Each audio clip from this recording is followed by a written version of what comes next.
दिन भर तारीख 13 मई दिन शुक्रवार। मेरा नाम है अंजुम शर्मा।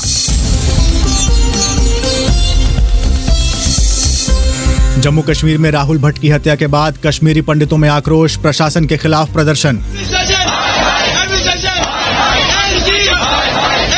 8 सालों के उच्चतम स्तर पर पहुंची महंगाई दर, कैसे थमेगी रफ्तार?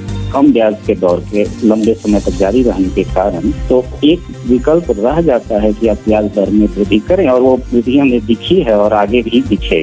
और विवेचना में सुनेंगे अंग्रेजों के नस्लवाद और अत्याचार की कहानी। 1840 में विलियम टेलर ने एक चित्र बनाया था जिसमें एक ब्रिटिश साहब को अपनी टॉयलेट सीट पर बैठे दिखाया गया था। एक नाई सीट के पीछे खड़े होकर उनके बाल बना रहा है। सब आगे, लेकिन पहले बीबीसी समाचार।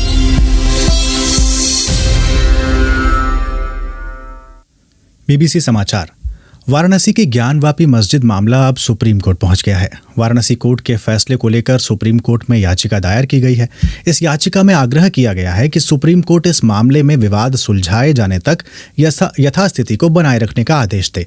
गुरुवार को वाराणसी की एक अदालत ने अहम फैसला देते हुए ज्ञानवापी मस्जिद में सर्वे की इजाजत दे दी थी।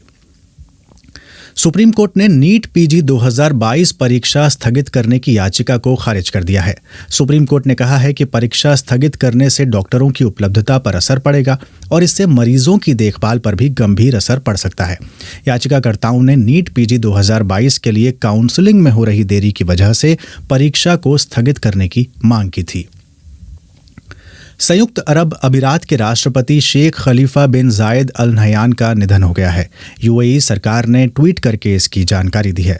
राष्ट्रपति शेख खलीफा बिन जायद यूएई के दूसरे राष्ट्रपति और अबू धाबी के 16वें शासक थे। उनके निधन पर 40 दिनों का शोक रखा गया है। यूएई के संविधान के मुताबिक उनके निधन के बाद उपराष्ट्रपति और प्रधानमंत्री शेख मोहम्मद बिन राशिद अल मख्तम कार्यकारी राष्ट्रपति के तौर पर अब पद संभालेंगे। चीन के विदेश मंत्री वांग यी और पाकिस्तान के विदेश मंत्री बिलावल भुट्टो जरदारी के बीच वर्चुअल बैठक हुई। चीनी विदेश मंत्रालय के प्रवक्ता चाओ लिजियान ने कहा है कि दोनों नेताओं के बीच रणनीतिक साझेदारी और सहयोग को और मजबूत करने पर सहमति बनी है। बैठक में पाकिस्तान में चीनी नागरिकों और संस्थानों की सुरक्षा को लेकर भी चर्चा हुई। पाकिस्तान में नई सरकार के सत्ता में आने के बाद से दोनों विदेश मंत्रियों के बीच ये पहली मुलाकात है। रूस ने फिनलैंड के नेटो में शामिल होने की संभावना को लेकर आपत्ति जताई है। गुरुवार को फिनलैंड के नेताओं ने नेटो में शामिल होने पर सहमति जताई थी। रूस के विदेश मंत्रालय की ओर से एक बयान में कहा गया है कि फिनलैंड का ये कदम दोनों देशों के द्विपक्षीय रिश्तों को नुकसान पहुंचाएगा। रूस की ओर से चेतावनी देते हुए कहा गया है कि उसे जवाबी कदम उठाने के लिए अब मजबूर किया जा रहा है। स्कॉटलैंड के अधिकारियों का कहना है कि एवियन फ्लू के प्रकोप से सदरलैंड इलाके के एक नेचर रिजर्व में कम से कम 100 समुद्री पक्षियों के मारे जाने का संदेह है। समुद्र किनारे 40 से ज्यादा मृत गुलाबी पैरों वाले गीज, जलकाग, ईडर बतख, गिलमोट और कर्ल पाए गए। स्कॉटिश सरकार का कहना है कि लोगों को किसी भी बीमार या मृत पक्षियों को छूने के खिलाफ चेतावनी जारी की गई है। उत्तर कोरिया ने देश में कोरोना वायरस से पहली मौत की पुष्टि की है, जिसके बाद दक्षिण कोरिया ने उत्तर कोरिया को कोविड वैक्सीन भेजने का प्रस्ताव रखा है। ये अभी तक स्पष्ट नहीं है कि उत्तर कोरिया इस प्रस्ताव को स्वीकार करेगा या नहीं, क्योंकि इससे पहले भी वो टीकों की मदद अस्वीकृत कर चुका है। इससे पहले चीन ने भी मदद की पेशकश की थी। उत्तर कोरिया ने गुरुवार को स्वीकार किया था कि कोरोना संक्रमण देश में फैल चुका है। और ब्रिटेन की विदेश सचिव लिज ट्रस ने कहा है कि रूस के खिलाफ प्रतिबंध तब तक नहीं हटाए जाने चाहिए जब तक कि रूस के सभी सैनिक यूक्रेन नहीं छोड़ देते। ट्रस जर्मनी में G7 की विदेश मंत्रियों की एक बैठक में बोल रही थी। उन्होंने सभी सहयोगी देशों से यूक्रेन के समर्थन को और आगे ले जाने के लिए कहा है। ये थे शाम 7:30 बजे तक के मुख्य समाचार।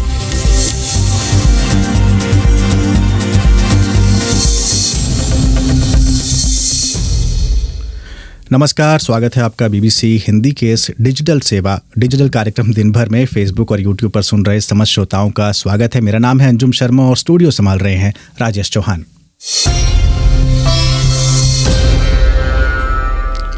सबसे पहले बात कश्मीरी पंडितों की। 6 महीने में 3 कश्मीरी पंडितों की हत्या हो चुकी है।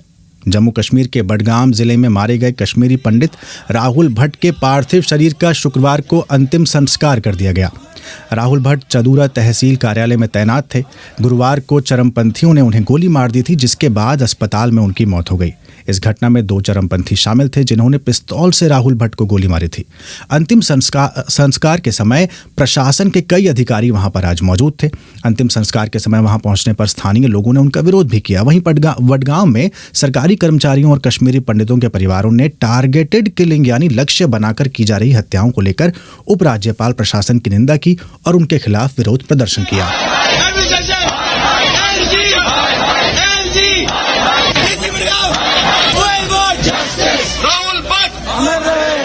जम्मू कश्मीर के पूर्व मुख्यमंत्री उमर अब्दुल्ला और महबूबा मुफ्ती सईद समेत कई नेताओं ने हत्या की कड़ी निंदा की है। आपको बता दें कि बीते साल अक्टूबर से कश्मीरी पंडितों को घाटी में निशाना बनाया जा रहा है। बीते 6 महीनों के दौरान 3 कश्मीरी पंडितों की हत्याएं हुई हैं, जबकि 2 लोग घायल हुए हैं। इस बारे में मैंने BBC सहयोगी मोहित कंधारी से जाना चाहा कि वहां कश्मीरी पंडितों का अभी क्या हाल है और क्या प्रशासन से वो अपेक्षाएं कर रहे हैं।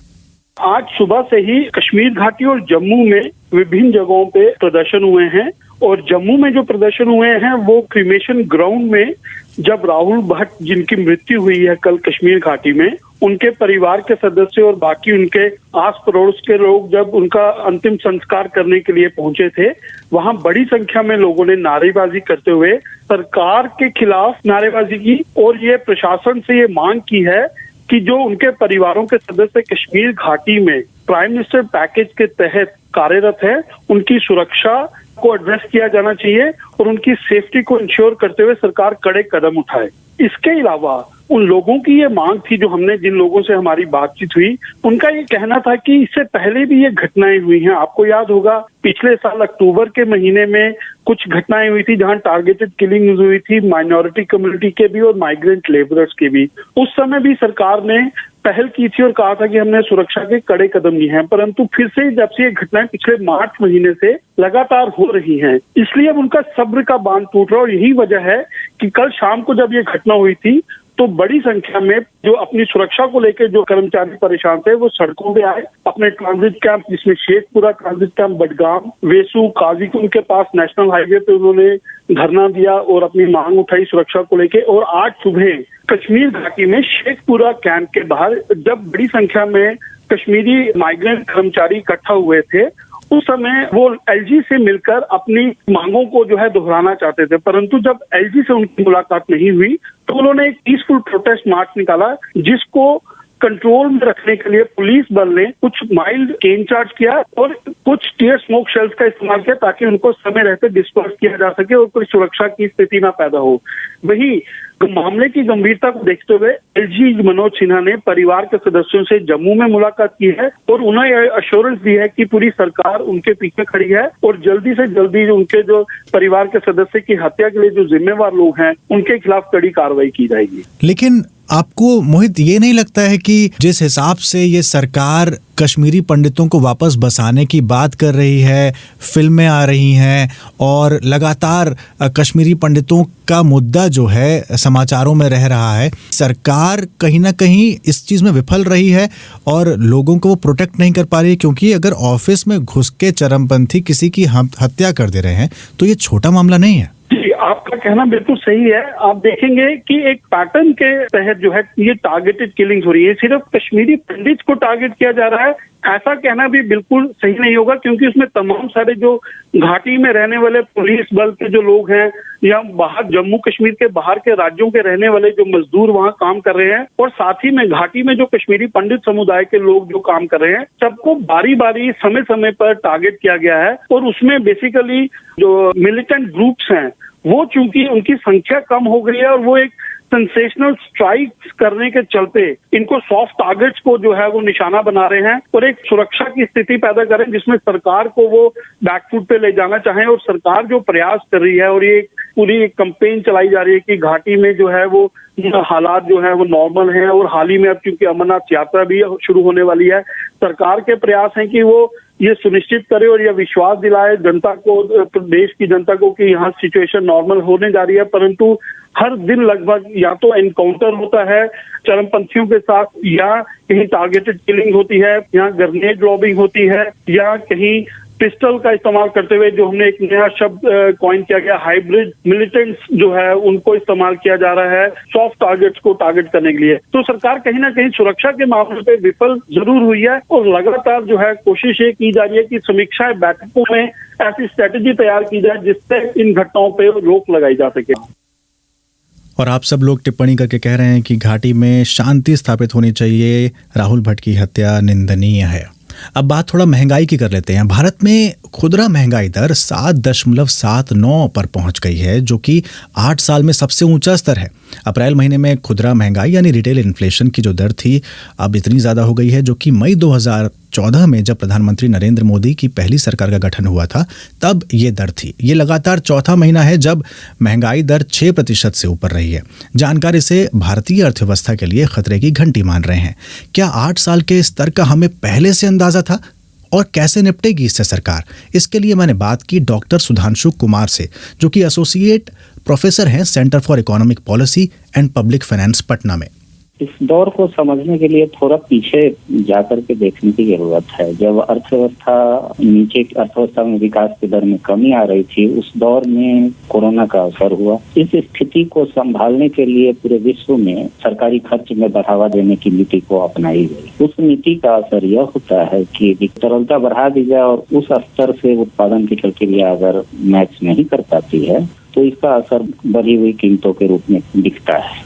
कोरोना काल में एक आपूर्ति श्रृंखला प्रभावित हुई और उस आपूर्ति श्रृंखला से हम लोग उबरने की कोशिश ही कर रहे थे। अर्थव्यवस्था उसी दौर में फिर यूक्रेन और रशिया के बीच में विवाद के कारण आपूर्ति श्रृंखला इस स्तर से प्रभावित हुई कि कच्चे तेल की कीमतों में अप्रत्याशित वृद्धि हुई, जिसकी संभावना हम पहले से नहीं देख पा रहे थे। और हम ही नहीं, मतलब अंतर्राष्ट्रीय स्तर पर कई अन्य केंद्रीय बैंकों को देखेंगे तो किसी को यह आभास नहीं था कि आपूर्ति श्रृंखला में यह डिस्रप्शन इस स्तर का होगा कि महंगाई न केवल बढ़ेगी, लंबे दौर तक जारी है। लेकिन सरकार बार बार इस पर बात करती रही है, कंट्रोल उस हिसाब से हो नहीं पाया जिस हिसाब से वायदे और तमाम चीजें किए गए। अप्रत्याशित चीजों को अगर हम साइड में रख दें तो भी 8% मतलब आप 2014 के स्तर पर चले गए हैं। इसे ऐसे नीतिगत असफलता के रूप में देखा जा सकता है कि आप नीतिगत प्रक्रिया में शामिल हैं और ऐसी संभावनाओं को आप देख नहीं पाते हैं। उदाहरण स्वरूप आप देखेंगे, भारत में जो मुद्रास्फीति नियंत्रण का जो कार्य है वो भारतीय रिजर्व बैंक को दिया गया है। उनकी बाध्यता है कि मुद्रास्फीति का दर 2 से 6% के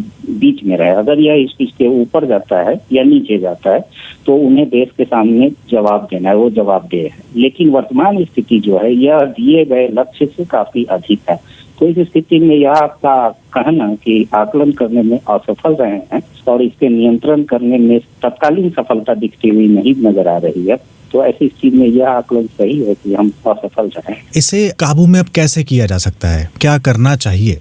के 2 तरीके हैं। जो अतिरिक्त तरलता जो बाजार में हो गई है कम ब्याज के दौर के लंबे समय तक जारी रहने के कारण, तो एक विकल्प रह जाता है कि आप ब्याज दर में वृद्धि करें और वो वृद्धि हमें दिखी है और आगे भी दिखे। दूसरा, एक अच्छे समय का इंतजार, कच्चे मूल्य की कीमतों में कमी हो जाए, खाद्य वस्तुओं के सप्लाई में, आपूर्ति में सुधार हो जाए और जो सरकारी खर्च का जो दायरा, अगर आप देखेंगे कि मुद्रास्फीति का सकारात्मक परिणाम सरकारों के लिए दिखता है कि उनके राजस्व संग्रह में आपको वृद्धि दिखती है। जैसे जीएसटी संग्रह को अगर हम ले लें, कंजम्पशन बढ़ता रहता है तो आपके कर संग्रह में वृद्धि दिखती है, जो कि तात्कालिक वृद्धि है। सुधांशु जी, महंगाई का जो असर है सब पे बराबर है या फिर सब पर अलग अलग है? और जब हम खुदरा महंगाई दर की बात करते हैं तो इसमें क्या असल में जितनी महंगाई दर हमारी होगी वो भी शामिल हो जाती है? महंगाई एक ऐसा अदृश्य कर है जो कम आय से लेकर के और अधिक आय तक सबको प्रभावित करता है। क्योंकि कम आय वर्ग के लोगों का आय का अधिकतम हिस्सा कंजम्पशन में खर्च हो जाता है, तो महंगाई का सर्वाधिक असर कम आय वालों पर अधिक होता है अधिक आय वालों की तुलना में। डॉक्टर सुधांशु कुमार बता रहे थे कि कैसे सरकार निपट सकती है इस ऊंची महंगाई दर से।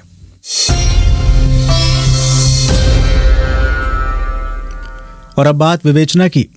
हाल ही में मशहूर लेखक MJ अकबर की एक किताब आई है, दुलाली साहब एंड द ब्लैक जमींदार। जिसमें उन्होंने अंग्रेज़ों के नस्लवाद और अत्याचार की कहानी बयान की है।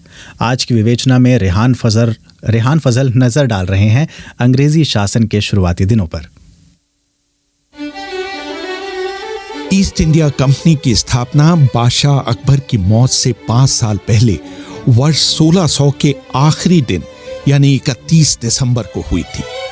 उस समय उस कंपनी की कुल लागत थी 72,000 पाउंड।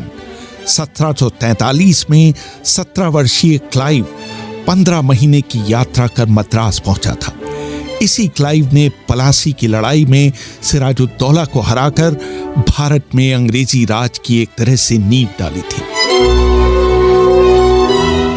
मशहूर लेखक एमजे अकबर की नई किताब आई है दुलाली साहब एंड द ब्लैक जमींदार, racism and revenge in British India, जिसमें उन्होंने लगभग 200 साल चले अंग्रेजी राज के जुल्म सितम की कहानी बयान की है। मैंने एमजे अकबर से सबसे पहले पूछा कि ये दुलाली साहब और काले जमींदार हैं कौन। अकबर का जवाब था, दुलाली साहब क्या थे? ये निकलता है वो लफ्ज देवलाली। अब देवलाली एक छोटा सा एक जगह था जहाँ पे अंग्रेज ने एक कैंटोनमेंट बनाया। उस कैंटोनमेंट का खास जो मकसद था वो ये था कि जब अंग्रेज उनके ट्रूपर्स उनको जब 10 साल के बाद 8 साल के बाद जब मौका मिलता था वापस घर जाने का, उस ज़माने में उनको पहले उस कंटोनमेंट में रखते थे और वहाँ जब इकट्ठा हो जाने के बाद उनको जहाज़ में बॉम्बे से निकल जाते थे इंग्लैंड के लिए। लेकिन ये दुलाली साहब की ये कहानी के अंदर कुछ दर्द भी है। दर्द उनका नहीं है जो जा रहे थे। वो जब 10-15 साल के बाद वापस जा रहे थे तो जहाज़ जब निकलता था तो एक बहुत मतलब पेथोस भरा, दर्द भरा एक वाकया है कि वहाँ पर कुछ इंडियंस उन्हें कर्ज करते थे कि आप जाएं, निकाब तो चले गए साहब, लेकिन इस पानी में आपका जहाज डूब जाए। ये वो होते थे जिनकी बेटियों के साथ ये रिश्ता रखते थे जब यहाँ थे, लेकिन कभी इन्होंने हिंदुस्तानी बेटियों के साथ जो इनके गर्लफ्रेंड्स होती थी शादी नहीं की। ब्लैक जमींदार वो थे, ये इनके एजेंट होते थे। तो जब अंग्रेज ट्रेडिंग करता था तो उसको एक इंडियन चाहिए थी। बात कैसे करेगा, कौन सारा जो ट्रेड का काम होता है, और ये एजेंट एक कमीशन पे चलते थे। इनकी जब हुकूमत बनी तो ये जो क्लास था जिसको गोमोस्टो कहते थे, ये क्लास उनका कॉम्प्राडोर क्लास बन गया। भारत में पूरे ब्रिटिश शासन के दौरान सूखे ही पड़ते रहे। एक अनुमान के अनुसार 1770 से 1915 तक भारत ने कुल मिलाकर 22 बड़े सूखे झेले। वर्ष 1769 में बंगाल में मॉनसून से बहुत कम बारिश हुई। सूखे ने पूरे इलाके में ऐसा कहर बरपाया कि करीब करीब 1/3 से लेकर आधी आबादी सूखे में मारी गई। हालात यहां तक बिगड़ गए कि लोग अपने बच्चों को बेचने लगे। कुछ इलाकों में तो लोग मर गए लोगों का मांस खाने लगे। ऐसी हालत में ईस्ट इंडिया कंपनी ने भूमि लगान को 10% और बढ़ा दिया। जॉन कीए ने अपनी किताब the honourable company, a history of the English east India company में लिखा, पूरे 1770 के दौरान लोग मरते चले गए। लोगों ने अपने मवेशी और खेती के औजार बेच दिए। वो बोए जाने वाले बीज तक खा गए। उन्होंने अपने बेटों और बेटियों तक को बेचना शुरू कर दिया था, लेकिन उन्हें भी खरीदने के लिए कोई तैयार नहीं था। वो पेड़ों के पत्ते और घास खाकर अपनी भूख मिटा रहे थे। तमाम सड़कों पर मरे हुए या मर रहे लोगों का अंबार लग गया था। बंगाल के गवर्नर वॉरेन हेस्टिंग्स ने 3 नवंबर 1772 को कोर्ट ऑफ डायरेक्टर्स को लिखे पत्र में रिपोर्ट दी थी। पूरे राज्य की 1/3 आबादी के मर जाने और परिणाम स्वरूप खेती कम हो जाने के बावजूद 1771 का राजस्व 1768 के राजस्व से भी अधिक प्राप्त हुआ है। इस तरह की आपदा को देखते हुए इस बात की उम्मीद करना स्वाभाविक था कि राजस्व में कमी आएगी, लेकिन ऐसा नहीं हुआ, क्योंकि राजस्व जमा करने के लिए हर तरह के हथकंडे अपनाए गए। हेस्टिंग्स बिना किसी संकोच के ये स्वीकार करते हैं कि मृत या मरते हुए लोगों से राजस्व वसूल करने के लिए हिंसा तक का सहारा लिया गया। वर्ष 1772-73 में हाउस ऑफ कॉमन्स की सेलेक्ट कमेटी ने अनुमान लगाया था कि क्लाइव और उसके साथियों ने 1757 से 1765 के बीच बंगाल के कठपुतली नवाबों से 2 लाख पाउंड ऐंठे थे। क्लाइव जब भारत से गया तो उसके पास 1,80,000 पाउंड थे। उसके पास एक जागीर भी थी जिससे 27,000 पाउंड की वार्षिक आय होती थी। क्लाइव ने ईस्ट इंडिया कंपनी को एक प्रभुसत्ता संपन्न ताकत बना दिया था जो 2 करोड़ लोगों पर राज कर रही थी। उसके पास 50,000 सैनिकों की सेना थी और उसे 5 से 6 करोड़ के बीच सालाना राजस्व मिल रहा था। 1720 से 1726 के बीच कलकत्ता के डिप्टी कलेक्टर रहे गोविंद राम मित्रा को अंग्रेजों ने पहला काला जमींदार नियुक्त किया था। वो राजस्व वसूलने के लिए छड़ी का इस्तेमाल करता था। कलकत्ता में बहुत मशहूर था गोविंद राम छोड़ी, यानी गोविंद राम की छड़ी। क्यों कि इस छड़ी से वो लोगों को पीटते थे और उन्होंने फिर अपना एक गुंडों का पलटन बनाया। गुंडों का पलटन के 3 रैंक रखे, नायब, पाइक, और उसी 3 रैंक में जब कलकत्ता पुलिस बाद में बनी तो वही 3 रैंक पुलिस के अंदर भी रखी गई गोविंद राम वाली। 1742 में फाइनली एक गवर्नर आए, जॉन जेफनाया, तो उन्होंने पहली बार कोई इनसे अकाउंट्स मांगे गोविंद राम से। तो गोविंद राम बोला अकाउंट्स ये क्या होता है?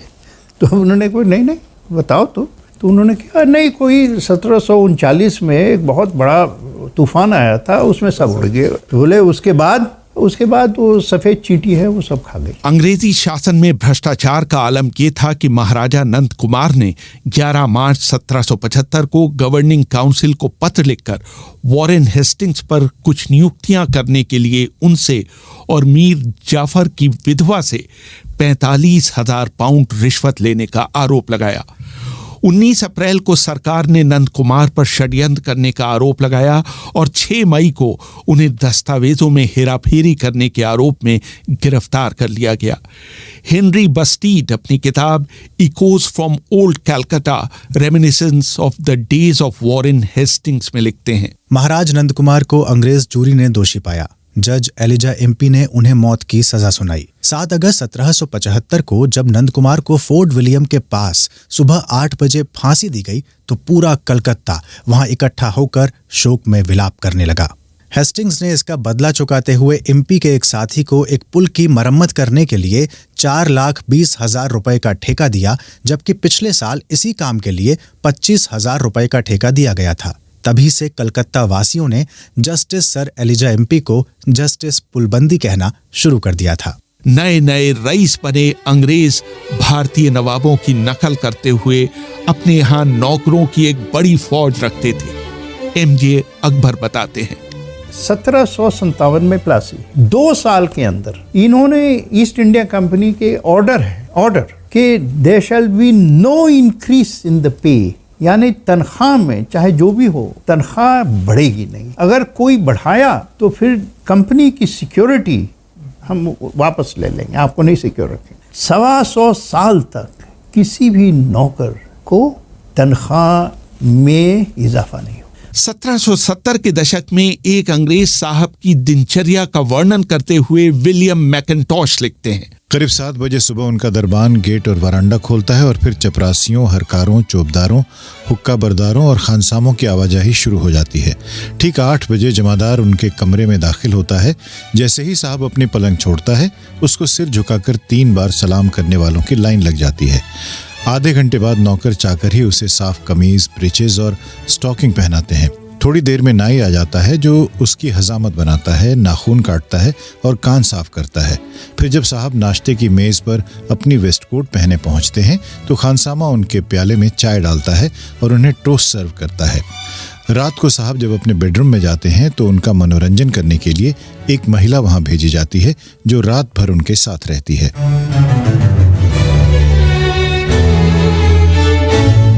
मशहूर इतिहासकार प्राण नेवल ने भी अपनी किताब sahibs India vignettes from the Raj में लिखा है, 1840 में विलियम टेलर ने एक चित्र बनाया था जिसमें एक ब्रिटिश साहब को अपनी टॉयलेट सीट पर बैठे दिखाया गया था। एक नाई सीट के पीछे खड़े होकर उनके बाल बना रहा है।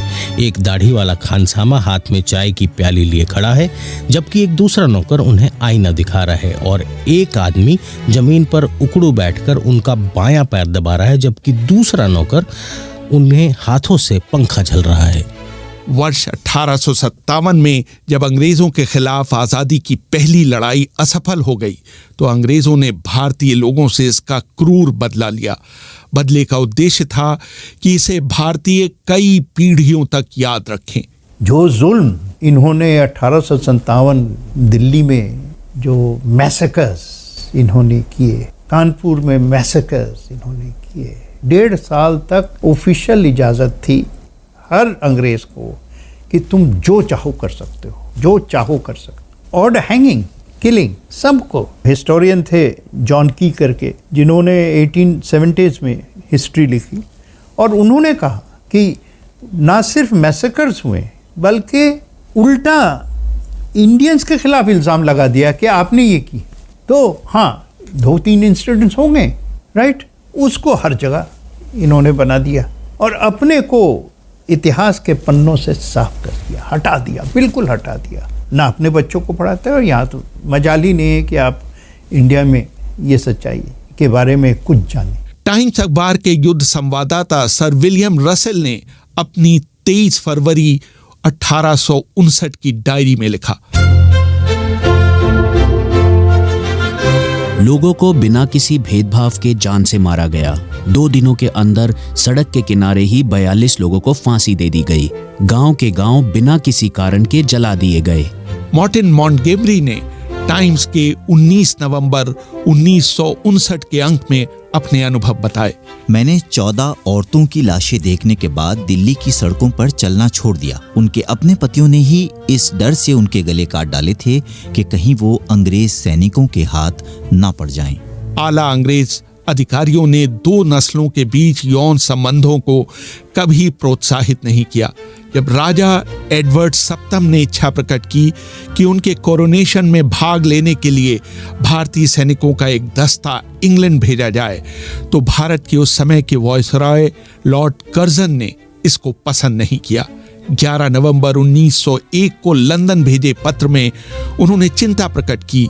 हो सकता है कि मध्यवर्गीय या उच्च वर्गीय अंग्रेज महिलाएं उन भारतीय सैनिकों के गठीले डील डॉल और रंग बिरंगी वर्दियों से प्रभावित होकर अपने आप को उन्हें सौंप दें।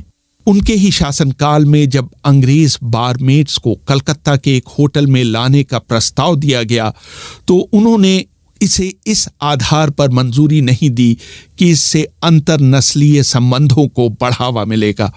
अंग्रेजों के बीच अलग घर में भारतीय मूल की औरतों को रखेलों के रूप में रखना आम बात थी। जब हुकूमत हो गई उनकी, फिर जो है रेसिज्म का बहुत जगह आ गया। फिर तो अंग्रेज जो है कहने लगा कि ये इन्फीरियर है, इसके साथ हम किसी किस्म का रिश्ता नहीं रख सकते। इन्होंने अपने बच्चों को कभी एक्नॉलेज नहीं किया, कभी नहीं। इनफैक्ट जो कहानी है एंग्लो इंडियंस की, उससे ज़्यादा दर्दनाक कहानी मैं समझता हूँ बहुत ही कम है। 1791 लॉर्ड कॉर्नवालिस ने सारे एंग्लो इंडियंस के ऊपर बैन लगा दिया। इंडियंस के ऊपर बैन नहीं था। 1795 में डॉक्ट्रिन आया कि only the pure can join the army. या तो आप प्योर इंडियन हैं तब आपको देंगे, या आप प्योर अंग्रेज हैं तब आपको रखेंगे। इंडियन को नीचे रखेंगे, अंग्रेज को ऊपर रखेंगे। ये लॉर्ड वेलेंशिया करके एक कमीशन ईस्ट इंडिया कंपनी ने भेजा और उसने रेकमेंड किया ये मिक्स्ड जीन्स के जो लोग होते हैं they inherit the worst of both genes. तो Anglo Indians are the product of the worst of both, not the best of both. ये एक विडंबना थी कि अंग्रेज इन एंग्लो इंडियंस का अपने मित्र के रूप में तो इस्तेमाल कर रहे थे, लेकिन उन्होंने उन्हें कभी भी बराबरी का दर्जा नहीं दिया। लेकिन इसके कुछ अपवाद भी थे। कुछ अंग्रेजों ने इन संबंधों को अपनी वसीयत में वैधता प्रदान की। वर्ष 1817 में मेजर चार्ल्स हे इलियट अपनी 3 नाजायज बेटियों और एक बिना पैदा हुए बच्चे के लिए 35,000 पाउंड छोड़कर गए। कैप्टन जेम्स निकलसन ने अपनी जायदाद अपने 10 बच्चों में बराबर बराबर बांटी। इनमें से 2 बच्चे उनकी ब्रिटिश पत्नी से थे और 8 एक दूसरी भारतीय महिला से।